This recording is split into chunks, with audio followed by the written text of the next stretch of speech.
Friends, ಇವತ್ತು ಜವಳೂರು ಕೆರೆಯಲ್ಲಿ fishing ಮಾಡಲು ಬಂದಿದ್ದೇವೆ. ಇದು ಫಿಶಿಂಗ್ ಲೊಕೇಶನ್. ಎಲ್ಲ ಸ್ವಲ್ಪ ಮುಂದೆ ಹೋಗ್ಬೇಕು ನಾವು. ಅದೇ ಹೋಗ್ತಾ ಇದ್ದೀವಿ. ನೋಡೋಣ ಫ್ರೆಂಡ್ಸ್, ಇವತ್ತು ಯಾವ ಥರ ಮೀನು ಬರುತ್ತೆ, ಹೆಂಗೆ ಬರುತ್ತೆ ಅಂತ.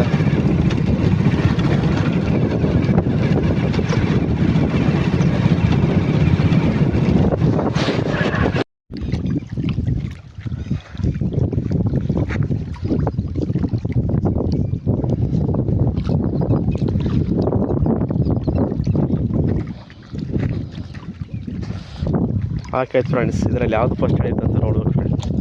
ಫಸ್ಟ್ ಹಾಕಿರೋದು ಅದು, ಸೆಕೆಂಡ್ ಇದು, ಥರ್ಡ್ ಇದು, ಫೋರ್ತ್.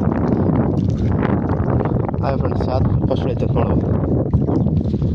ಹಾಯ್ ಫ್ರೆಂಡ್ಸ್, ಸಂಜೆ 5 ಗಂಟೆ ಆಗಿದೆ. ಇವತ್ತಿನ ವೀಡಿಯೋ ಇಲ್ಲಿಗೆ ಮುಗೀತು. ಮೀನು ಎಷ್ಟು ಹಿಡಿದಿನ ನೋಡುವ. ಈಗ ಮನೆಗೆ ಹೋಗ್ತಿದ್ದೀನಿ ಫ್ರೆಂಡ್ಸ್.